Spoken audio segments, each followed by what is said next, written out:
Birla open mind school रो उद्घाटन मंच रे उपस्थित थिबा बिरला ओपन माइंड स्कूल रो अधिकारी आदरणीय शारदा मुरली, सत्यवान पालेकर, पूर्वतन विधायक आदरणीय नावरी नायक महाशय, स्कूल रो डायरेक्टर समूह आदरणीय गिरिजा राठी, अजय अग्रवाल, चंदन साहा, सुशील अग्रवाल, कृष्ण अग्रवाल, स्कूल रो नुआ की दायित्व नहीं प्रिंसिपाल आदरणीय मैडम नूतन गौड़, उपस्थित थिबा स्कूल रो सब शुभेच्छु, संबलपुर वरिष्ठ नागरिक मित्रगण, स्कूल रो शिक्षक शिक्षयित्री बंधु माने, स्कूल रे पाठ पढ़ेवा पई इच्छा रखुवा अभिभावक अभिभाविका माने, सांबादिक बंधुगण, मु आपण समस्त को आज भलिया शुभ अवसर रे अनेक अनेक शुभकामना जनाऊँची, अनेक अनेक साधुवाद आमर संबलपुर सहर रो इंटेलेक्चुअल स्पीयर रे आज आउ गोटे तारा आउ गोटे नक्षत्र जोड़ी है बिरला ओपन माइंड स्कूल ना रे स्कूल रो उद्योक्ता मान को स्कूल रो शुभेच्छा मान को अनेक अनेक साधुवाद। मैं बिरला ओपन माइंड स्कूल की जो दोनों सीएफओ तथा हेड ऑफ एकेडमिक आए हैं उन दोनों को आश्वस्त करता हूं, आप दोनों नूतन मैडम को भी यहां भेजा है, आप निश्चित रूप में कुछ सालों के बाद संतोष प्रकाश करेंगे कि आपकी निर्णय संहिता संबलपुर जैसे एक अच्छे स्थान पे आपकी स्कूल ब्रांड को आपने लेके आया, आपको निराशा नहीं होगा। आपको भी बहुत बहुत धन्यवाद आपकी स्कूल को यहां खोलने के लिए अनुमति देने के कारण। मित्रों, मैं मेरे अनुभव से दो तीन बात आपसे साझा करना चाहूंगा। बिरला ओपन माइंड स्कूल वालों को भी कहूंगा और लोकल मैनेजमेंट को भी कहूंगा, और विशेष करके इस स्कूल में जो पढ़ने वाले बच्चे और उनके अभिभावक और उनको पढ़ाने वाले जो शिक्षक, उनको मेरा अनुभव से एक दो सुझाव दूंगा। यहां मैं आप लोगों की समझ के लिए थोड़ा हिंदी और थोड़ा उड़िया में बोलूंगा। मित्रों, आप कोई भ्रम में ना रहे, स्कूल की मीडियम ऑफ इंस्ट्रक्शन और स्कूल में बच्चे इंग्लिश में पढ़ने से ही ये सच में ग्लोबल होंगे और इंटरनेशनल होंगे। हमारा हीराकुद डैम एशिया की सबसे लॉन्गेस्ट आर्दन डैम है, वो शुरू से ही इंटरनेशनल है और ग्लोबल है। यहां जहां आपका स्कूल है, स्कूल की कुछ ही फलंग के बाद खिंडा गांव आता है। आज से लगभग 200 साल पहले वह ऐसे एक महापुरुष जन्म हुए थे जिनकी नाम वीर सुरेंद्र साय हैं। उन्होंने उस समय के अंग्रेजों के साथ, उस समय में अंग्रेजों के साथ एक लंबी लड़ाई लड़ा। इसी संबलपुर से एक समय में 57 लोगों की कुदोपाली गांव में शहादत हुई। यह अपने आप में अंतर्राष्ट्रीय है, यह अपने आप में वैश्विक घटना है। मित्रों, हमारी देश लंबे समय तक गुलामी के कालखंड में रहा है। गुलामी की पहले यह संबलपुर शहर की अवस्थिति, कोई कहता है ये 800 साल पहले। यहां रेढ़ाकुल में एक आर्कियोलॉजिकल साइट मिला है जिसकी आयु आर्कियोलॉजिस्ट वैज्ञानिक कहते हैं 10,000 साल पहले का। मेरा कहने का उद्देश्य है, इसी इलाका में मनुष्य हजारों साल पहले अपने काम धाम शुरू किया था। महानदी यही है। महानदी प्रलय के बाद भारत की इस भूखंड में या पृथ्वी में जब भूचाल आई हुई, कहते हैं आज की जो अफ्रीका और आज की जो ऑस्ट्रेलिया और आज की भारत, एक समय में लाखों साल पहले एक भूखंड था। और आज की जो हिमालय है वहां समुद्र था।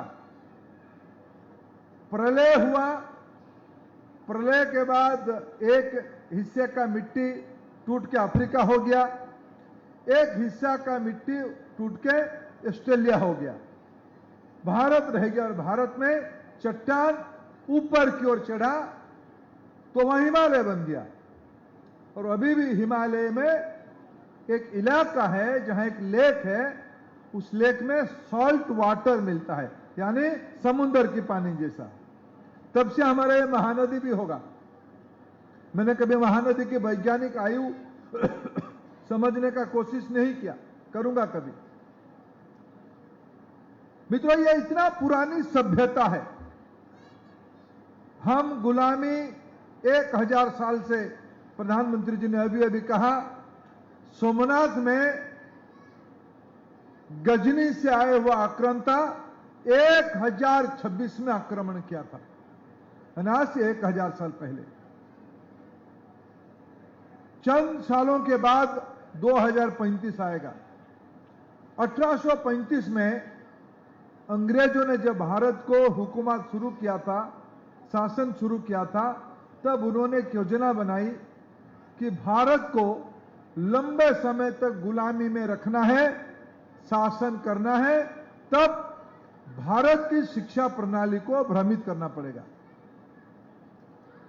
मित्रों, मैं इसलिए 1000 साल के नाम लिया, हम सब उड़िया लोग हैं। मैंने महाप्रभु जगन्नाथ जी का स्मरण किया। महाप्रभु जगन्नाथ जी का मंदिर 1000 साल पुरानी है। भुवनेश्वर की लिंगराज मंदिर 1000 साल पुरानी है। कोणार्क की मंदिर 1000 साल पुरानी है। तब देश गुलाम नहीं था। कल्पना करिए, उस समय में जिसको आज विश्व के आश्चर्य कहा जाता है, सूरज की पहला किरण उदय होके कोणार्क के सूर्य मंदिर में आता है। यह वैज्ञानिक केंद्र था। तब मेरे समाज में इतने बड़े स्ट्रक्चर बनाने के लिए आर्किटेक्ट, फिजिक्स, केमिकल इंजीनियर, समुद्र के किनारे मंदिर बना है, chemical engineer, structural engineer, civil engineer, सब इंग्लिश में नहीं पढ़े होंगे। इसलिए मैंने कहा, भ्रम में ना रहे।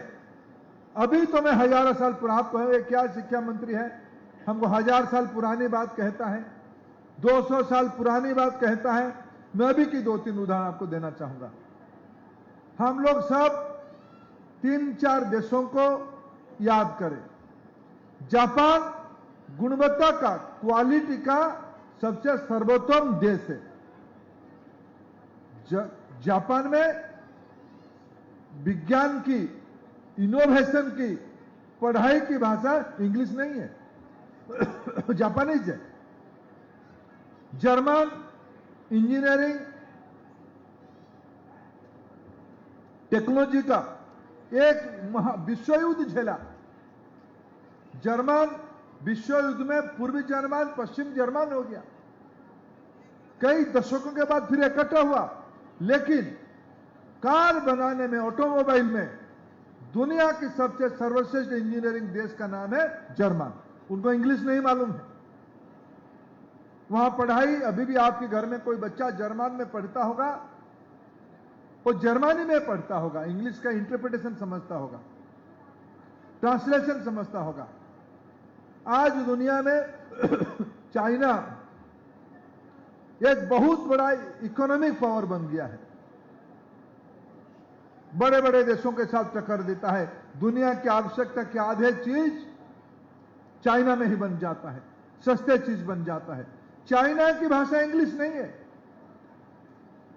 जर्मन हो, चाइना हो, जापान हो, या पुराने भारत हो, हम अपना चीज को बनाने के लिए, इनोवेशन करने के लिए, आविष्कार करने के लिए हमें समझने के लिए इंग्लिश की कोई आवश्यकता कभी नहीं थी।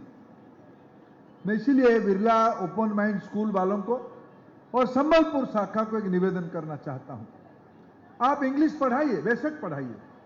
जो राष्ट्रीय शिक्षा नीति अभी हमने देश में लागू किया है, उसमें पहले तो मेरा निवेदन रहेगा, जो आपने केजी नर्सरी, केजी 1, केजी 2, जिसको हम शिक्षा नीति में कहा है बाल वाटिका 1, बाल वाटिका 2, बाल वाटिका 3, आयु वर्ग 3, 4, 5, आप कहिए नर्सरी, केजी 1, केजी 2 कहिए, बहुत फर्क नहीं, लेकिन हमारी शिक्षा विभाग की सुझाव है इसको बाल वाटिका कर दो। बाल वाटिका 1, 2, 3, उसमें तो बच्चा घर में जो भाषा पढ़ता है, घर में अगर हिंदी पढ़ता है उसको हिंदी यहां पढ़ाइए, घर में अगर उड़िया में पढ़ता है तो उसको यहां उड़िया में पढ़ाइए, अगर वो संबलपुरी भाषा में अभ्यस्त है उसको संबलपुरी पढ़ाइए। तब बच्चे की समझ बढ़ेगी, बच्चे की स्पष्टता, जब बच्चा 8 साल तक हो जाता है बच्चे की 85% मस्तिष्क विकसित हो जाता है। 5 साल तक तो पक्का वो एकदम कच्चे मिट्टी जैसा होता है, आप उसको जैसे रूप दोगे वैसे बन जाएगा।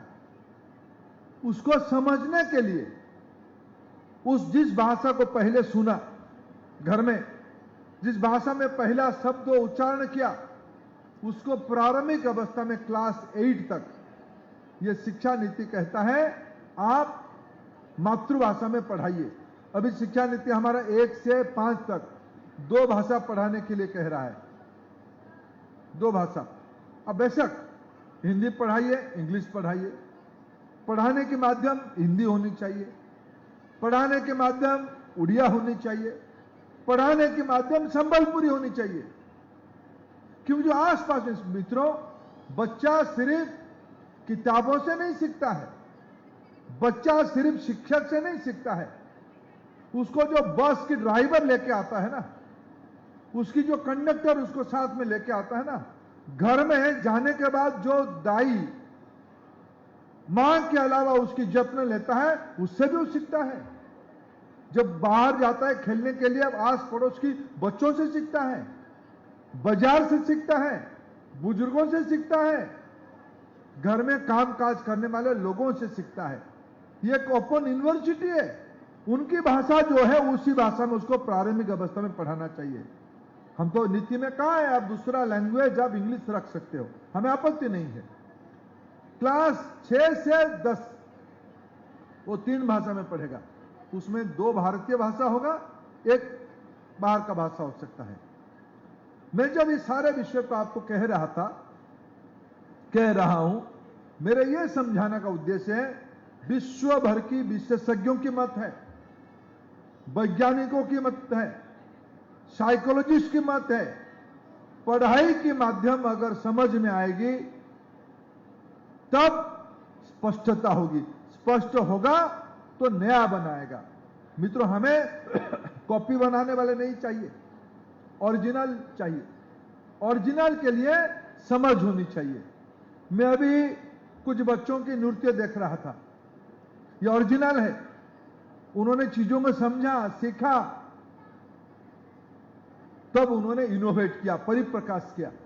मैं बिरला ओपन माइंड स्कूल को शुभेच्छा देने के साथ आग्रह करूंगा, आप पढ़ाने के माध्यम आज दुनिया के अच्छे स्कूल, भारत में भी अच्छे स्कूल, विषय करके आप कुछ भी भाषा पढ़ाओ, इंग्लिश पढ़ाओ, हिंदी पढ़ाओ, कुछ भी पढ़ाओ, संस्कृत पढ़ाओ, लेकिन पढ़ाने के माध्यम मीडियम ऑफ इंस्ट्रक्शन मातृभाषा में होनी चाहिए।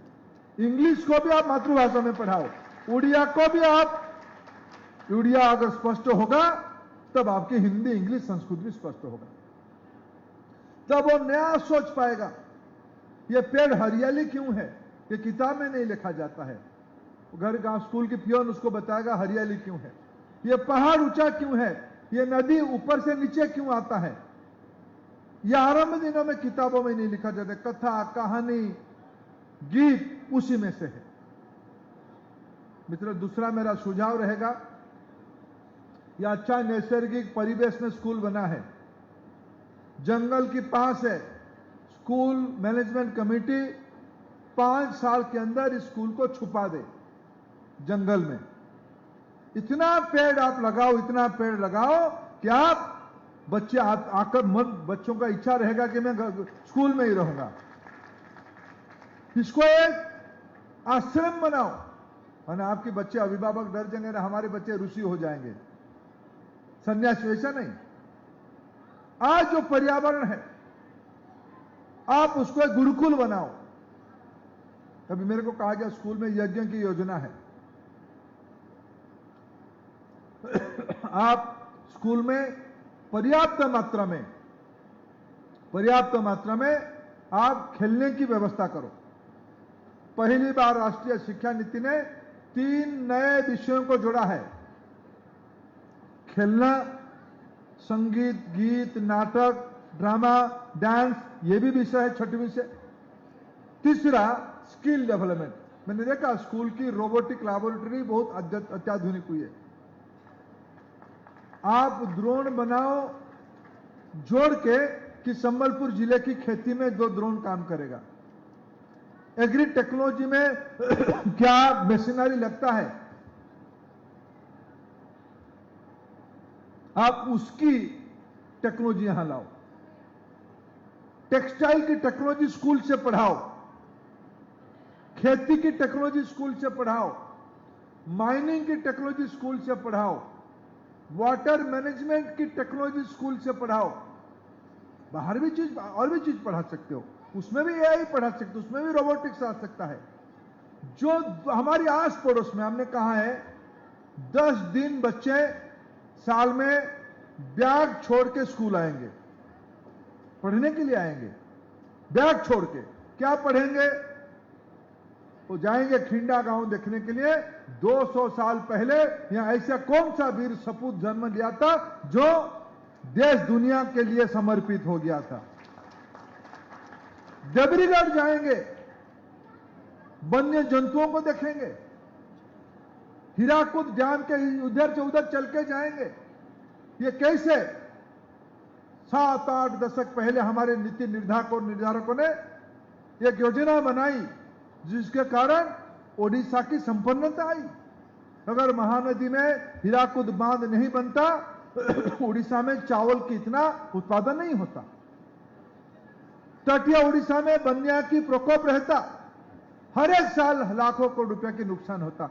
बच्चों को हीराकुद डैम पे चलना चाहिए, 10 दिन में 1 दिन चलना चाहिए। अब जाइए बलरमा घाटी में जंगल दिख के आइए। अब जाइए संबलपुर बाजार में सरस्वतिया कैसे बनता है, संबलपुरी वस्त्रालय में जाइए टेक्सटाइल कैसे बनता है। बच्चा प्रारंभिक अवस्था में उसको आंखों में देखेगा तो क्लास की पढ़ाई के साथ उसको जोड़ेगा। मित्रों, स्कूल को परंपरागत स्कूल से बाहर ले जाइए, तब जाके यहां व्यक्तित्व विकास पे, पर्सनालिटी डेवलपमेंट में, ऐसे हमारे संबलपुर में अच्छे स्कूल आने लगे हैं। हमारी डीओ यहां बैठे हैं, सरकारी स्कूलों में भी कोई कम नहीं छोड़ेंगे। हमारे कलेक्टर साहब आज हमको बता रहे थे, उन्होंने संबलपुर जिले की सभी सरकारी स्कूलों के लिए सरकारी व्यवस्था में जल्द ही 22 करोड़ रुपया खर्चा करके डे स्कूल में बेंच और डेस्क लगाने वाले हैं। भारत सरकार सर्व शिक्षा अभियान में डिजिटल बोर्ड लगा रहे हैं। जो मैंने आज हमारे शाह जी मेरे को बता रहे थे कि सर हमारी और राठी जी शाह जी बता रहे थे कि हमारा रोबोटिक लैब उड़ीसा का 1 नंबर होगा। मैंने, बड़े लोग हैं, ज्यादा नहीं कहना चाहिए, मैं उनको निमंत्रण देता हूं, आप थोड़ा जाइए, हमारा जिला स्कूल को देख के आइए।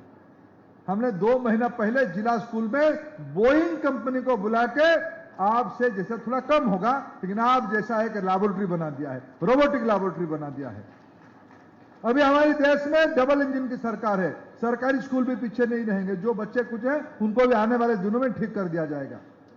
लेकिन मैं मिलकर कह रहा हूं, संबलपुर जिला आने वाले दिनों में एजुकेशन के एक बहुत बड़ा हब बनना चाहिए।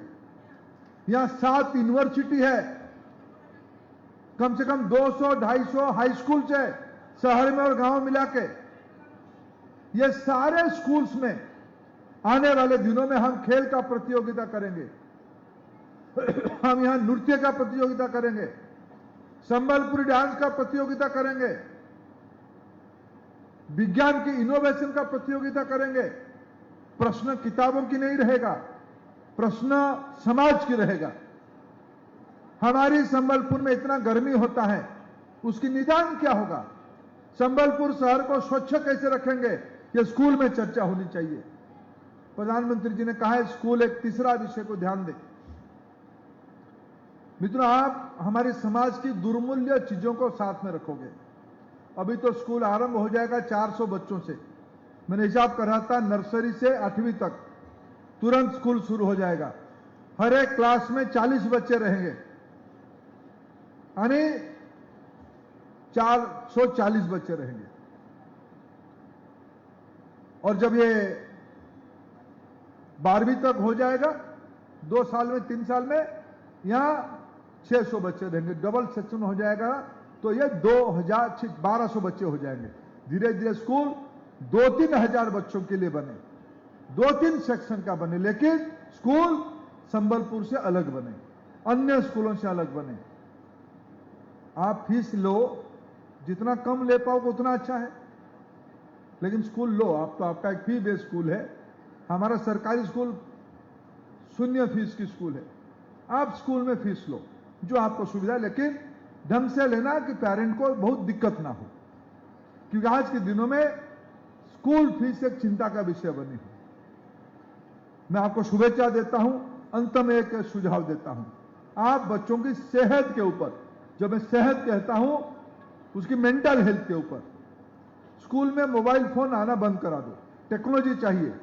स्कूल में डिजिटल बोर्ड है, टैबलेट दो, उसमें से स्कूल में बच्चे सीखे।